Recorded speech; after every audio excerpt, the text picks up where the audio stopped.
Steve Teel, Very Bold Radio and Podcast. Excited? Yes. Fired up? 100%. We've got hard rock singer Zahna in the house, in the Very Bold house. And Zahna, how are you doing today? I want to tell people about you that are listening to Very Bold Radio and Podcast. I know we've got your followers catching the stream across your platforms. We're just everywhere today, so it's real exciting. How are you? And then I want to tell people, my people, just a little bit about you. So I'm short answer is great. Second Short answer is like great. A little stressed out with all this technology, but we're doing it, so I'm great. It's so funny. I wish we had one more camera of like all 100 cameras like that we have in here. So the marksman, though, is working the video, and he's high above the new crow's nest, so you can see some of these about 7 or 8 cameras. All right, let me tell people about you. And, man, you are an amazing hard rock singer. Your music is awesome, but I mean, I want people to know, like, it is like sweet. It is hard rock, right? Yeah, it is. I think with this last release, I just released an album called Stronger Than Death almost a year ago. So February 10th, 2023, our lives changed a lot. We had been working on a sophomore full-length album, and we had the pleasure of working with Kellen McGregor, who is an incredible producer up in Nashville, and I just learned so much from him, and man, the team that we had for this record was undeniable. So I think that obviously due to the great team effort, but also the inspiration of the Holy Spirit, all the life events that happened to write these songs were definitely stories to follow. There's so many. I don't know how we're going to get We're going to do it. We're going to do it. We have like 45 minutes left before our heart out. We're just going to do the best we can. We're going to do the best we can. And if we have to have you on another time to catch up more, we will. Absolutely. It's going to be awesome. God is in this. And I'm really excited. All right, I want to say a few things. First of all, we have a live studio audience. It is my daughter, Samantha, and I specifically wanted her to come today because she introduced me to you years ago, told me that there's this girl, she's this hard rocker chick, but she's so sweet and so kind, and she's so talented, and she thought, like, you should be on the radio show back when it was Beacon Radio, and I was like, all right, let's do it. And then met you, and you are everything that she said and more.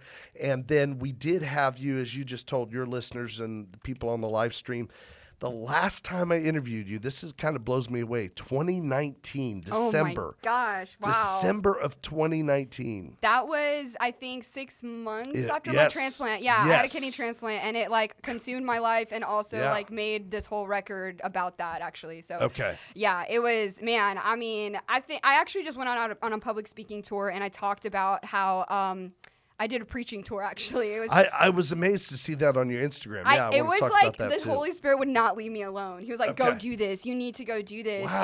And it was terrifying for me. I'm like, but anyway, I went out there, and a lot of my messages had to do with what is suffering? What is divine suffering? What happens when the heavens allow you to suffer?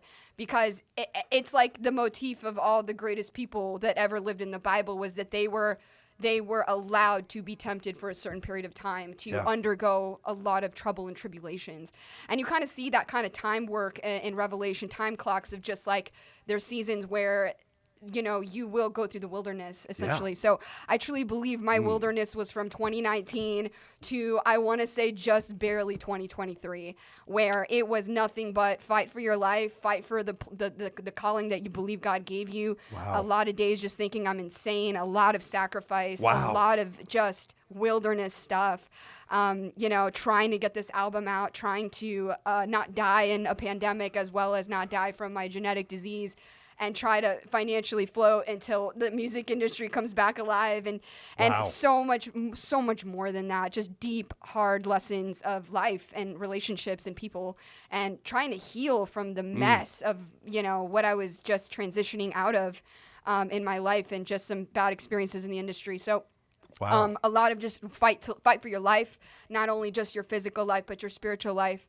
Fight for your relationships, and that's why I called this album Stronger Than Death, because it was so much more than just my physical body. I had to fight for my faith, I think. Oh, man. It was hard. It was very hard.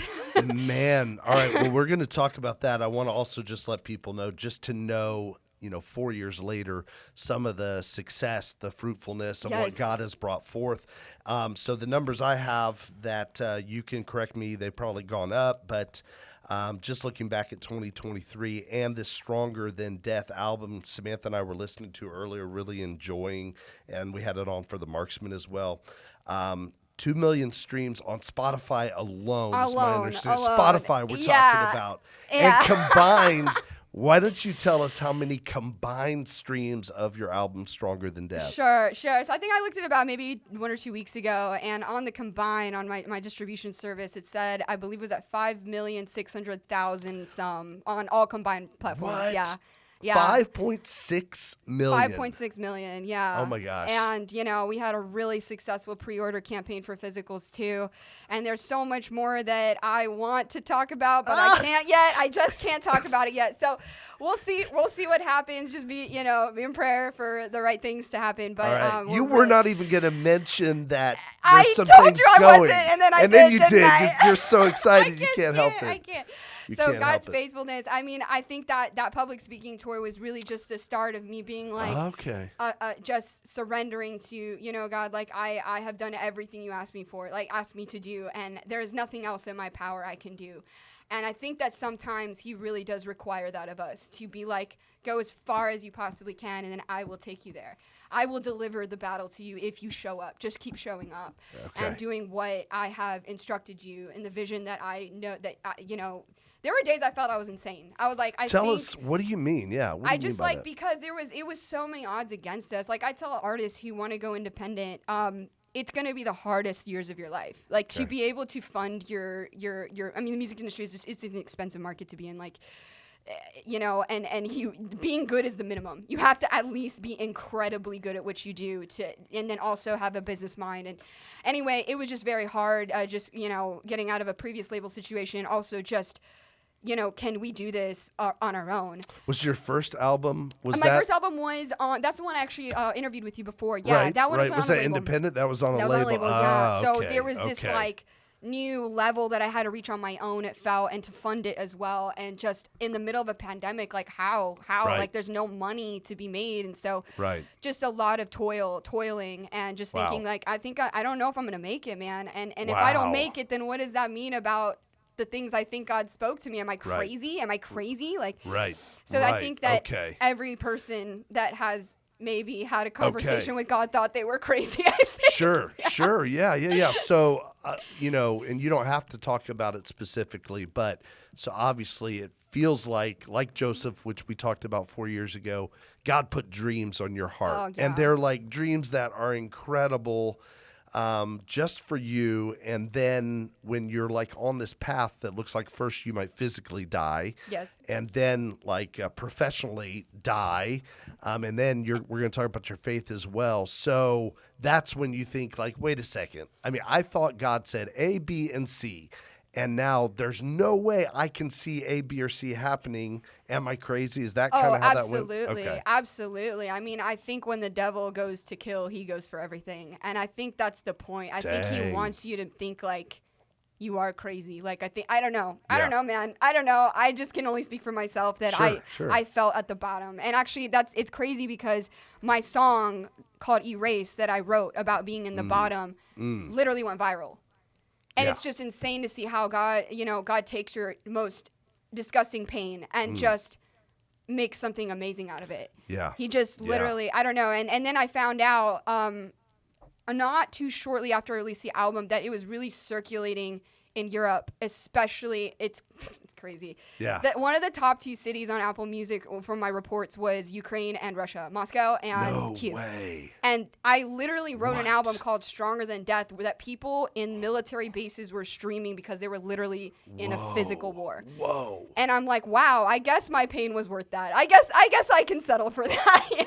Wow. I don't know, man. I just try to listen to God, man. And I don't get it right all the time. I don't. I'm still a very flawed individual, but I do believe that he has a purpose through everything. I really do. If you surrender your life to him, I think he does. Yeah. Talk to us about some of these hard times, because somebody's listening or watching, they are ready to give up on their faith. Like they're tired of it. I feel them. I know where they're at. Yeah. I know you do. So talk to us about what that looked like for you. And then ultimately, I want to say, man, how do you talk somebody through that when they're like, I'm done. I just want to quit. Oh man, I know that's a I don't lot. know everyone's situation. I know that for me, that I just had a really strong foundation in God anyway. Yeah. And I had already been following him for many years, and I had seen his faithfulness. I had seen promises come to pass. I think this was just an extra hard level in my video game life that I was just there was just a really hard boss that I had to fight that. It took a long time. I think before this 4-year period of just suffering, I think that I had battles that weren't as long, and I was Okay. like, this is taking forever. It was just this cycle of depression that just kept coming back. Okay. That, oh, you're not good enough. Oh, what you're doing is like delusional. Like you can't even Okay. do that. Like Yeah. you're one person. People that break albums are like teams of people. You can't even hire anybody. You just have to do it all yourself. So just the toll of that. And then, my husband just was also going through his own cycle of transitions as well, which were really just, I don't recommend anybody to have a medical emergency right when they get married, because Right. it's just so hard. Right. The money, the health insurance, and then the disaster of health insurance, and then like the pandemic. And it's like, Right. wow, I just had a kidney transplant and I am already immunocompromised, and I just start healing. And then now there's this deadly disease in the world, and I'm just going to die again. It's another 2 years of living in fear that I'm going to die. Okay. And so it was like physical death was so in my face every day. And I got hospitalized so many times, man. You're kidding. Like, I didn't yeah, even know that. I was, Okay. oh my gosh, I almost died a couple times. It was not good. This is after the kidney transplant. After we yeah, interviewed, so- you almost died a couple of times Yeah, I since did. then. I, Wow, Zahna. Yeah, I did. So I went after you have a kidney transplant, you are like blasted with immunosuppressants, and those immunosuppressants land for like 6 months. They don't circulate out of your system, so you get extremely sick. Like the tiniest things will make you just, because you have no immune system to fight it. And so even after the 6-month period, I got a really bad UTI, and it put me in the hospital again. Wow. And the problem was that like I was getting resistant to antibiotics Okay. because I've had so many at that point. The body just stops responding. Right. And I thought that I was ready to die. And let me just tell you, when you are on that bed and your fever is blasting, and you Wow. either just want to get it over with, just kill me now because I can't do Wow. this. I'm in Yeah. so much pain. Yeah. And then the other part of you is like, wow, I really don't want to die like this. I don't want to die in this condition. This is just awful. Yeah. I can't even handle this anymore. Like, I wish someone would just take me out because I can't do Right. this. And it was, just they're doing what they can for you, but it's like your body just has to fight. And I think that's what kind of the 4 years were. It's just like, are you going to get up and fight? Are you going to get up and fight? Do you still have hope? So I guess for me, to give advice is like, you have to find your hope. You have to find what you're going to live for. And some people don't figure that out before they come to hard times. Yeah. And I really believe that the devil just has their way with them because they never had vision. They never had the inspiration of God or love, Yeah. and my heart breaks for those people, and God loves them so much. He wants them. It's just like, I believe there's spiritual laws though. If you don't want him, he can't help you. If you don't align yourself with good, evil will inevitably come for you. So to me, I've learned a lot about spiritual warfare these last four years. Us a too. lot. That's really A lot. interesting. Yeah. Okay. Yeah, we've been learning about that as well, man. That's really interesting. I'm just curious what God is up to, what God is doing. So your faith during that time, I mean, how did you fight for your faith?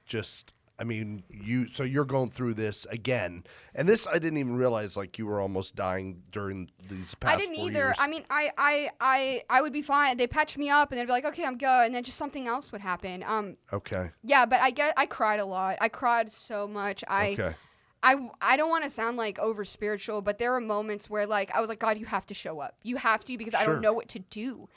And I would literally just flip open my Bible, and the exact thing I needed to see was right in front of me. Okay. Just in scripture. Or like literally I would be in such a bad state, like emotionally, and someone would just reach out to me and say exactly what I needed to hear. Like, I really do believe that, like, we are brothers and sisters. We're all connected to the same God. So we can kind of get dropped hints that someone needs our help. Right. And so I could not have done it without my friends. I couldn't have done it without the firm foundation in my family of faith, So I'm always about like, hey man, there's a war around you all the time. And if it's really sad, but the Bible said, Jesus literally says, I believe in Matthew, he says, if you are not with me, you are actively against me. Right. And if you don't align with me, you are vulnerable for the enemy at any Right. time. You know, and the degree of that attack that you get, you know, that's, I think it depends on the person or what you're involved in. But I don't know, warfare is definitely a real thing. And I think we're seeing it all over the country right now. I think we're seeing it in every aspect of culture and life and politics and world affairs right now, that there is a battle happening. Well, look at your own faith. I mean, when Satan has come after you, I mean, you have the strong faith and you have these dreams and visions from God. So it's not like, I mean, you're aligned with Jesus, but Satan doesn't like that. He wants to keep you from your purpose. He wants to keep you from your destiny.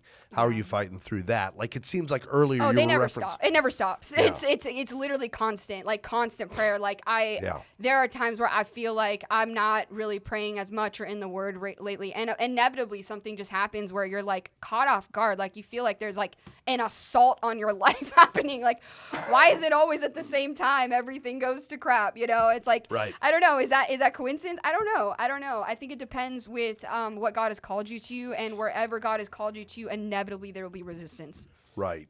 Yeah. The enemy, he doesn't take naps. He doesn't sleep. He just keeps going. Yeah. Or if he's not coming against you, ask you why, because he wants you numb and apathetic to what's going on around you. So, I mean, I don't know. Maybe I just sound like a crazy person. I don't know. No, that's possible too. I don't know. You don't sound like a crazy person. Well, talk to us then about Stronger Than Death comes out, gets this amazing reception. You've been through this 4+ years wilderness time. Yeah. And then what did it feel like? Because you put out your album and it could have, I mean, any album can just kind of flop or whatever. So when did you just realize, oh my gosh, okay, you know, a harvest is coming? The day I released my album, I felt this massive weight off me. Like, it was just like, I wanted to release it in October of 2022, and that didn't work. And I think that was one of the lowest points for me, because I was like, this is never going to happen. Yeah. And I remember going to Disney World because I got invited, and I was so worried because I was so in my head the whole time that I was afraid that I was so depressed I couldn't experience joy.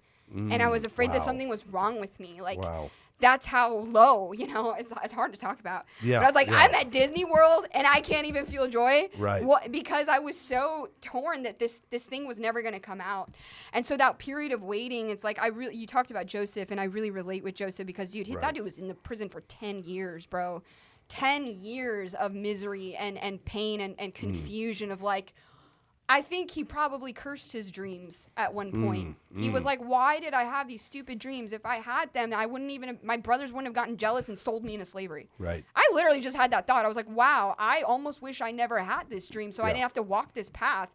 But I don't know what else to do with my life because this has been what I felt has been my path. Yeah. And so, like I said, just because it's your path, it doesn't mean that there's no resistance. There will be resistance, especially if you're a person of faith and you believe you're doing what God has called you to do. Yeah. So when did you first feel these dreams? Oh my gosh. I knew I was going to be doing this when I was 15 years old. How did you know? Tell us about that. I literally just had a conversation with someone this morning, and I'm like, bro, how did I know this stuff was going to happen? I don't know how I know. Yeah. I think that everybody has... I think honestly, it's not impossible to like live a spiritual life. Like I think that we dismiss spiritual things all the time that actually were spiritual. I think that.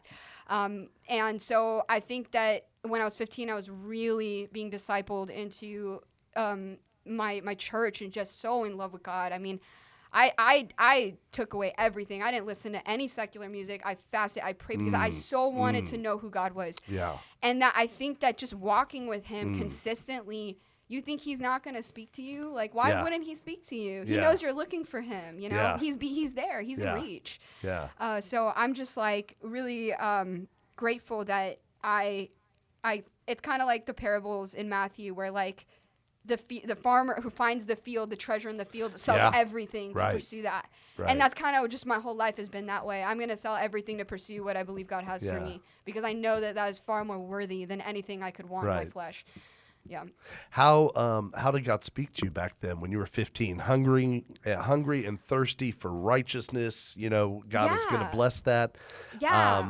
How can you share with us a little bit for you? Sure. Like, I know it feels like God speaks to different people in different ways. How did he speak to you? Well, actually, it started before I was 15 because as a kid, I heard music in my head all the time. I couldn't explain it. I don't know. I was like, why are these words like downloading to me? Wow. And it would get so in my head that it would bother me. And I'm like, I want to get these songs out. So I started writing songs when I think my first song I ever wrote in my bedroom, I was like 7 years old. And I wrote 2 songs that day. And then I didn't for a long time. Yeah. Stop it. I mean, they weren't even that bad either. They weren't even that bad? Like, usually you hear somebody say they were terrible. Obviously a juvenile lyric, but like I just remember hearing this music just flow in my head. And I think one time when I was a teen, I got really sick, like deliriously with a fever. And I just kept hearing music in and out. And I was so confused, like, what is this beautiful music? What is this? Wow. And I like, when I recovered, I don't remember any of it. Yeah. It was like really strange, man. Anyway, I would just get these downloads of like songs and lyrics. It would just come to me like that. And so I actually didn't have any music lessons when I was a kid because I thought it was boring. Yeah. Because my sisters would take piano and I would see the sheet music and I'd be like overwhelmed with it and be like, I don't want to learn piano. I don't want music. Yeah. But when I started hearing songs in my head, wow. and like I couldn't ignore that it was bothering me. I couldn't get them out. Yeah, so then later on... That's so cool, Zahna. Yeah, when I was a teenager, I actually was going to be a missionary. I thought I was going to be a missionary to Mexico, and I did a lot of missions work You are a missionary. there. I know, and then I realized maybe that's not right. So I did go through some phases of being like, I know I'm called to be in ministry somehow, but I was trying to marry my talents in that. And then as I got older and more mature in my faith, then I started seeing a pattern of like, hey, it's not only music. You're an evangelist too. You see that, right? Absolutely. Like, and it's a pioneer path. Like no one really grows up and is like, I'm going to be a rock star. I mean, maybe they do, but like not really seriously thinking that. And not that I think I'm a rock star. I just put out art. That's how I look at it. But it always has a you message. Are a rock star. I don't know about that. Also, you are a rock star. No, but I mean, I just... I think I kind of made a pact with God. I'm like, God, whatever happens in my life, I'm going to tell people about it. Whatever you do in my life, I'm going to tell people about it. I have no shame about it. I'm going to tell them what you've done in my life. And that was way back when you were that young? When I was 15 and I was understanding who God was and reading the Bible and understanding who his character was, then I started to have some experiences where... Maybe it's too much for people, but no, it's not too much. I'll just chalk it up to dreams and visions. Just some dreams and visions. That is, a lot of people have that, But I had really earnestly been asking God the purpose of my life, and so it's just crazy how God just like took me here. I don't even know how it happened. Like, it had to have been him because there's no way I could do this on my own. Right. I don't think. Right. And just lead me to the right people, the right doors. And don't get me wrong, a lot of doors shut. There was so many shut doors that I was like, I'm wrong. I don't hear God. But then like another one would just open. That'd be fine. Right.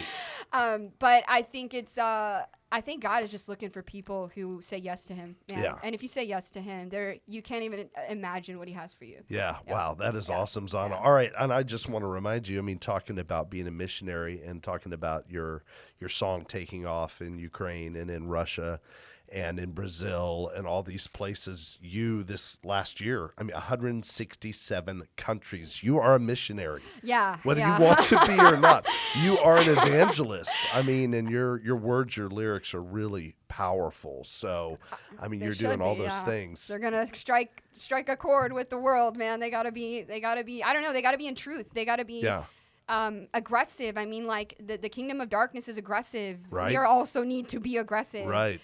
And so that's kind of just what I feel in my heart is going to happen. I think that there will be a day where you have to pick sides, man. And if you just want to ride the line all the time, there's going to be a day where you can't do that anymore. Soon. Right. Yeah.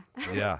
Dang, that is powerful. That is really powerful. All right. Back up a little bit. You were talking about Disney and being depressed. Do you feel like, seriously, do you feel like, right. Do you feel like God lifted you out of that? Is that depression something that you battle every day, every couple of months? How did God lift you out of that depression? Yeah. And how was Disney World? It wasn't instant, man. Okay. Disney World, they just have some park issues, man. I don't know why. They have some park issues. We're talking, funny. They're funny. not. It's you need to go gripe. there to You ride need to rides. vent. I don't know. I don't even want to take the time to talk about Disney. Let's not do that. Okay. All but right. I think for me, it was there wasn't an immediate answer. Again, it's like I think about Elijah when he was literally on a mission from God to go against the spirit of Jezebel and the things that were happening in in Israel at the time. Yeah. And even he was weary and depressed. And, I think the Bible says that he took a nap, ate something, and angels attended him. Right. And then he was refreshed again. Right. So again, and Jesus, he went through his wilderness for 40 days. Like, it's not always an immediate lifting. Right. I do believe you can pray and worship to lift your spirits again, because I did that several times and it did change things for me. Okay. I literally would just shut my door in my room and I start praying, speaking in tongues. I do that. I just started to exalt God and remind myself who he is. Right. Because oftentimes our flesh just takes over and we're like, oh, I can't do it. Well, it was never meant to be you to do it. It was the Spirit of God in you meant to do that. So when I refreshed myself and remembered who my God is and what he has brought me through already, he saved me from physical death. He literally he saved me. That's a whole story in itself with my transplant and everything and how that happened. But I don't know. I think there's gonna be times where the battle is not gonna be easy, man. You gotta lift your spirits. You gotta remember, and worship is actually such a powerful tool against the enemy, because you're just surrendering. That's it. So that is something that has helped you. Are there times when you've been in that just hard place, dark place, whatever, and you just, you don't feel like worshiping. You don't feel like absolutely. praising. And sometimes I don't, and I pay the price. I definitely pay the price because the spirit of depression gets heavier on me. Yeah. Okay. And I do think that it wears you down, man. It wants to wear you down. So again, it's like I never really took this stuff this seriously before my transplant. I really didn't. And then when I was confronted with death and like I saw these patterns in my life and I saw that like I had to choose what I believed in. Do I really believe God said these things to me? Right. Or do I not? And part of my speaking tour talked about that because Satan always says, did God really say that? Yeah, he likes to twist it. Did God really? Because that is what he told Eve. Did God really say that? Right. And he wants to get in your head and just mess with you, man. Sure. So you have to come to a decision that am I seriously just crazy, or is everything I've experienced true? Right. Is that what is this world? Who are we? What is the spiritual realm? What are these things that I wasn't really educated on before? Right. Yeah, so I educated a lot because I just started seeing this barrage of torment in my life, and I was like, "What is this opposition? Right. What is this opposition?" And it's crazy. I just remembered this. The last song on my album is called "Anything But Destiny," and now I'm just remembering it. Yeah. I have mentioned this in other interviews, but I haven't talked about it in a while. The song "Anything But Destiny" was actually the first song I wrote for this album because I wrote it 10 years ago. I wrote it 10 years ago in my college dorm room, right before I joined a band called Ilya and got like this huge just entrance into the music industry. But I wrote that song, and I remember God telling me one day I was going to write an album about death. And it never happened until now. And unfortunately, I had to physically experience a little bit of death's doorstep to be able to have the authority to write about these things, I think. So I mean, just because he gives you a calling, that doesn't mean you won't have to go through the training to equip you for that calling. And sometimes it's very hard. Right. Well, and I'm just thinking about right now, and I know this can become cliche for Christians, but I mean, David, before he faces Goliath, I mean, he is all alone facing a bear. He is all alone facing a lion. I mean, nobody even knows about that. He comes home. He's probably got scars from fighting off the bear, killing the lion. But he's all alone in the wilderness doing that with a bunch of sheep that he's laying down his life for. Yeah. And that is preparing him for Goliath. And he sees that in the victory. It is crazy. I think it's your whole life. You're literally being built for whatever you're supposed to conquer. You know? And so I started seeing that pattern hard in my life, I started seeing that I was exposed to hard situations so that I had more experience with them, because I know I'm going to even darker places after. It only gets harder. Yeah. Unfortunately, it only gets harder. Yeah. It gets harder, but it gets better. But you I get feel stronger, like. Yeah, and you get stronger in your faith, and after a track record of seeing what God's done in your life, how do you deny him again and again and again and think that he's not with you? Like, he is. Obviously he is. Right. You're just tired right now and you're battle worn, but you will come up. You will be okay. Right. That's good, Zahna. I was thinking earlier when you're talking about Elijah, my kind of take on Elijah is that when he battled with the prophets of Baal, and he was like talking trash. He was talking smack to those prophets. I love it. I personally love it too. I love it too. But I mean, I think he had a certain expectation because his faith was so strong in that moment. I think he thought when he like slaughtered those prophets, where, I mean, their God was embarrassed. Yes. And Yahweh was exalted. I felt like he thought, okay, this is the proof. Like, Jezebel he's down. I mean, she's down. Ahab is down. Like, and they weren't. Like, when Jezebel just pronounced, you tell that prophet he's going to be dead today, instead of like, I mean, he was so strong in his faith before. I think he had an expectation that this was going to be the proof. This is going to be the thing that's going to convert her, Jezebel, and Ahab. Yeah. And it doesn't. When it doesn't, and she pronounces that threat, that fear it's took fear. over. She's a wicked spirit, man. She's wicked, like, and you wonder what kind of influence that has, like, even in present day. It's just a wicked thing that wants to destroy everything that is Yahweh, everything that is God. Right. And that is literally, in essence, the battle of good and evil every time. Right, yeah. So I was just wondering if in your own life, like, I'm so glad Stronger Than Death has just done so well. But, I mean, it feels like sometimes to me in my ministry, it's like, oh man, this is the thing. And then it's like not, you get an expectation when you're trying to follow God's dreams. So can you speak to that at all? You're talking to the right person about that, man. Honestly, I wish I had answers for you. I hate it when I think this is it. And then I'm so disappointed and I'm so downcast. And I'm like, how much longer of this, dude? I just literally had a week like that. I don't know how much longer am I going to have to do this. Like, And when you make yourself the center, that's when you burn out so much faster, man. Come on. Let's hear that. It's not about you. It's not about you. It is what God wants to do through you. All you have to do is focus on him. That's all you have to do is praise him, worship him, stay in the word, and align yourself in a relationship with him, and he will guide you, even if it doesn't seem like it. It's surrender. That's like the most biblical principle there is. Surrender your life, because he has you. He loves you. He will take care of you. Yeah. And Jesus, to the end of his life, fought, and he knew his purpose in the world. Yeah. As soon as he came to the world. He knew he came to die. And we have to follow that. We have to, this life we have, it's not to have fun and build wealth in this earth. It's not to fulfill our own happiness. Like, when you follow the Lord, you don't feel comfortable any day in this world. Yeah. You're ready to go home. I would much rather just go home. Sometimes I wish I would have died in my translate and just, cool, see y'all. I'll be good. You'll see me later. Right. But that's not how it works. And when you squander the life, and free will is such a thing that God gives us. It's like, what an amazing gift. What a terrible, amazing gift is free will. Yeah. You can choose him at any point. Right. And you can choose to surrender and say yes and keep going. Yeah. It's like any coach that you're going to have. He's going to push you more and more, because to truly be great, to be the warrior that you are called to be in the faith is, it's not a path that is you're going to like. Right. Well, when Jesus said, pick up your cross like once in a while, like if you just pick up your cross this one time, then we're all good. I mean, Jesus for a reason said, pick up your cross daily. Absolutely. Daily. And follow me. Yeah, and I do believe there's times of rest. Just like seasons. I mean, we see it in the natural world. There are times of rest, but when stuff gets hard, I really thought about my album as kind of my baby. You got to birth a baby, and it takes 9 months. Okay, it took a lot longer for me, but at the end, it gets really hard because you're pushing through that labor, and you're intensive, and you just want to be done with this. And when it's out, that's kind of what you asked me about, how I felt when my album came out. I felt like the baby is born, and I have joy again. I have joy. Yeah. And it's still hard sometimes because there's still more to go. You have to raise that baby, and you have to nourish it. But when you take yourself out of the equation and you just lean on the strength of God, man, that's the only way I can help people is just tell them that. I don't know what else to do. Yeah. Okay, that's great. All right, Zahna, let me ask you. I've got a couple of questions just rattling around. One is just, how is your health with your kidney disease?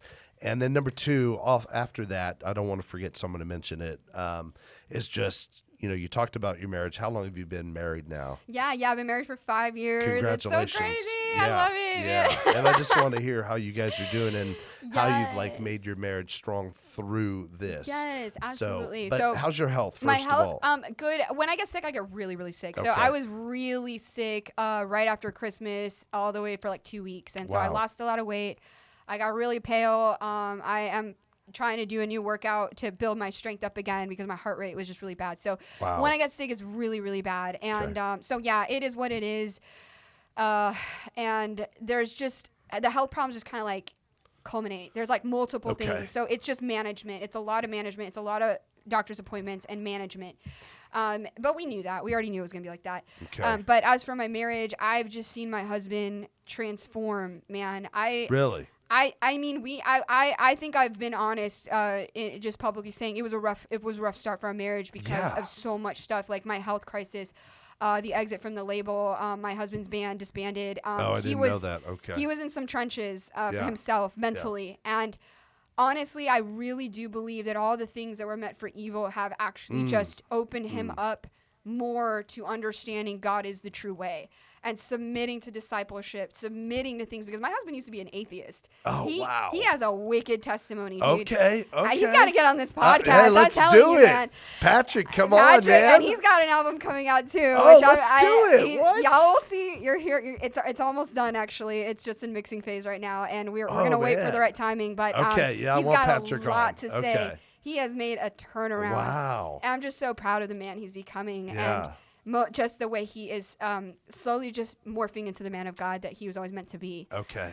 Because, it's a relationship, like any relationship, you grow into it, and there's trust involved. So he is coming and getting closer and trusting God more and more and seeing God's hand in his life the more that he seeks him. Yeah. So I'm just amazed to see that. But he's had his own battles, man. Absolutely own battles. I think I mentioned his father-in-law, or my father-in-law, his father has just finished open heart surgery. He's getting it. It was bad, man. He almost passed away. So we were really shook by that. And I think Pat was very shook by that. So it's been a hard couple weeks, but Alan, recovery, we love you. Recover, come home and recover, Alan. Okay.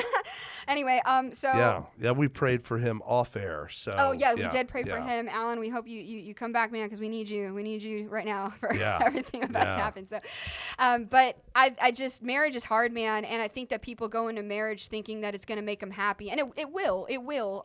But it's also to make you holy.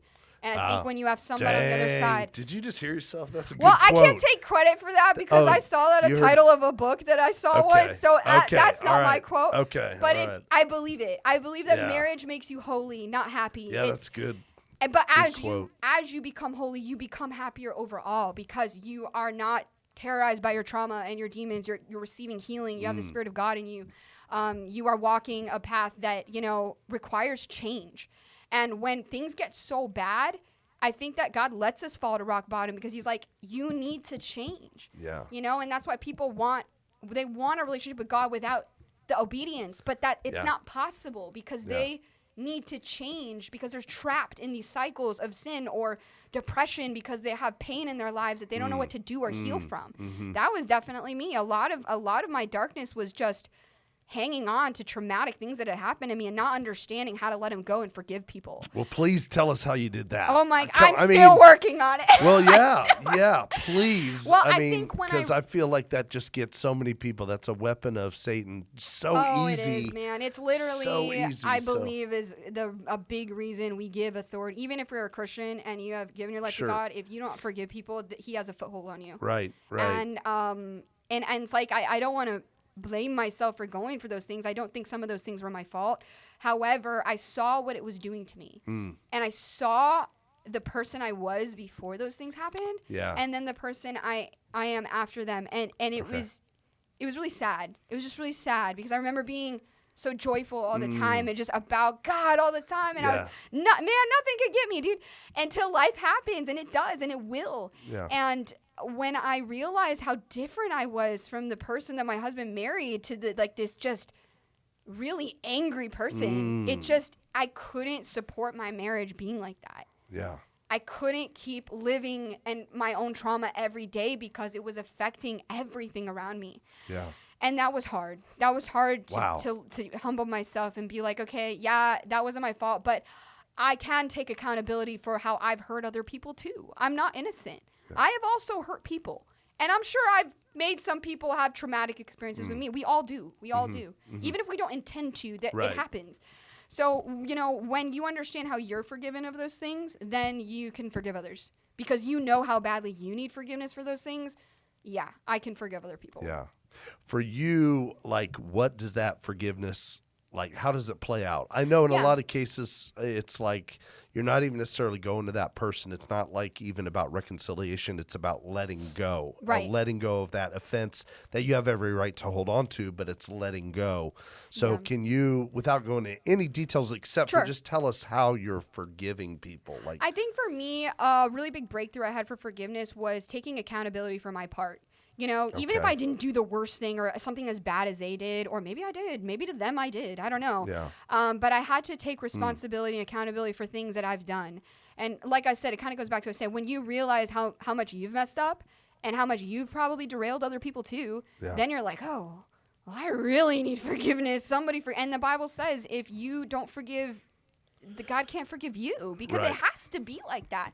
When you recognize your own weaknesses and how you have caused pain, God's like, well, okay, I'm perfect. I forgive you. Therefore, you must forgive. Yeah. Because you're wicked too.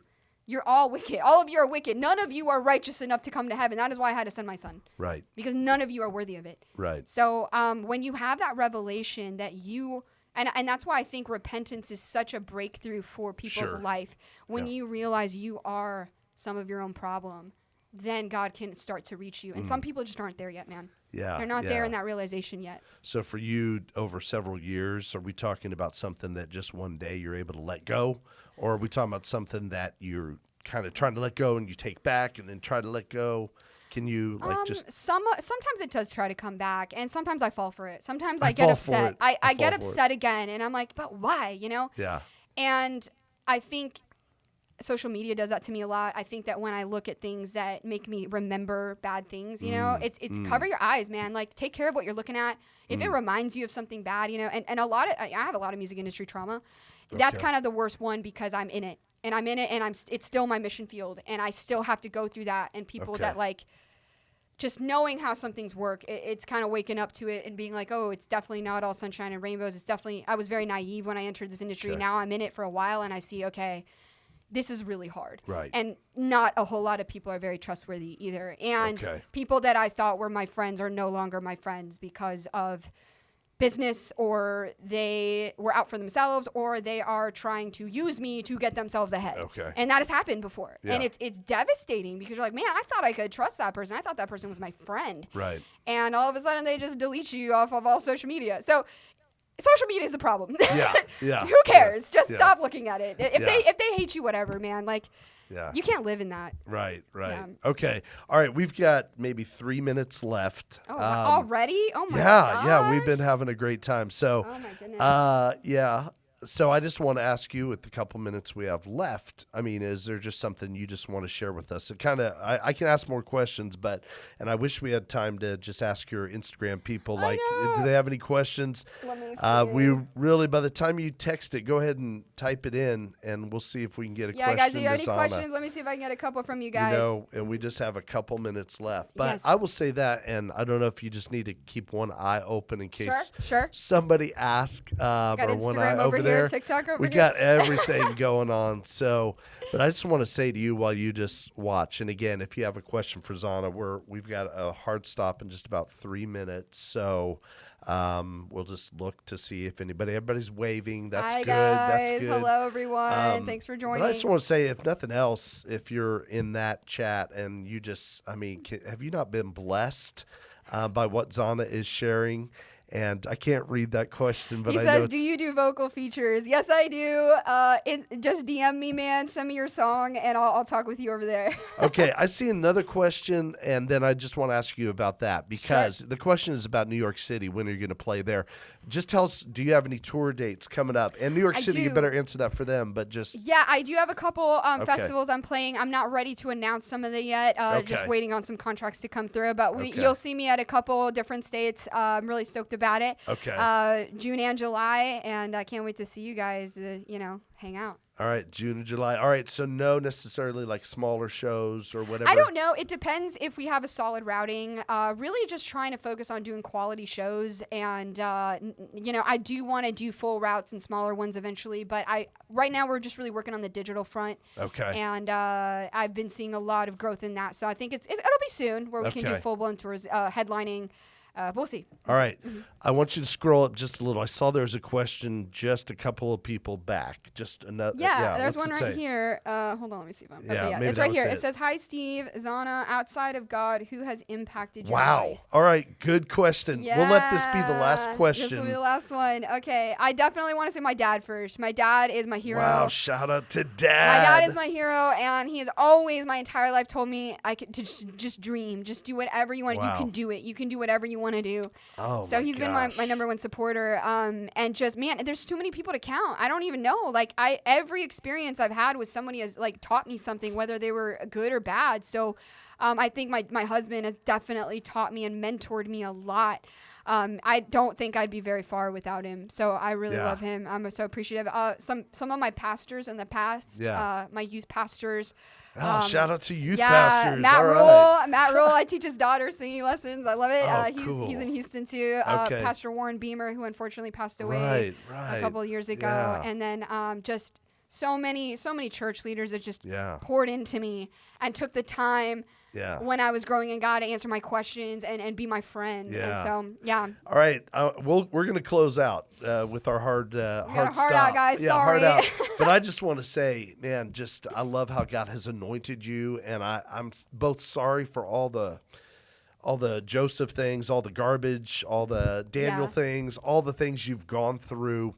All the Elijah things you've gone through, all the Jonah things you've gone through, and yet, man, you are still going. You are persevering. You are seeking God. You are staying true to your calling. You're staying true to the dreams and visions that God has put on your life. Jesus Christ is with you. He loves you. He's proud of you. He's so excited. I mean, he just has the biggest smile on his face right now for you. And we are just, I personally, I'm just proud to know you and just to see what God is doing in your life and just how you're impacting so many people. So thank you so much. But yeah, thank you. I know. Well, man, we are really blessed by you. So I'll close off the radio show and the podcast, and then you can say anything goodbye to them, as I know Mark has to go, the marksman. But I will say this, Zahna is being very bold. She's been being very bold, and the Apostle Paul talked about it, what Zahna talked about. When you think about what God has done in your life, when you think about how he's been faithful, even though it's been hard, when you think about his faithfulness, when you think about the dreams he's put on your heart, when you think about how he died on the cross for you, all those things lead to that just boldness. You have to think about it, though. You have to meditate on it. You have to pray on it and remember it. So the Apostle Paul put it this way, it's why we are called very bold. I've got to be reminded every day to be very bold and to remember God's goodness and love. And I want you to know, whoever's watching, whoever's listening, God loves you. Amen. And God has dreams and visions for you. It's easy to look at Zahna and say, like, oh man, but that's so cool. I want those dreams and visions. No, you don't. You want the dreams and visions that God has for you. They are just for you. They're not for Zahna. They're not for Mark. They're not for Steve. They're not for Samantha. They are just for you. Right. He anoints you for a purpose and a reason. There's something that you have to offer this kingdom of God that no one else has to offer, and we need you doing that. So I encourage you to stop and listen and say, hey, Jesus, what's the dream you have for my life? And wait and listen. He wants to show you. He wants to tell you, and he wants to use you in a way that he can't use anybody else. The Apostle Paul understood it. We'll close with this. 2 Corinthians 3:12. Therefore, since we have such a hope, we are very bold.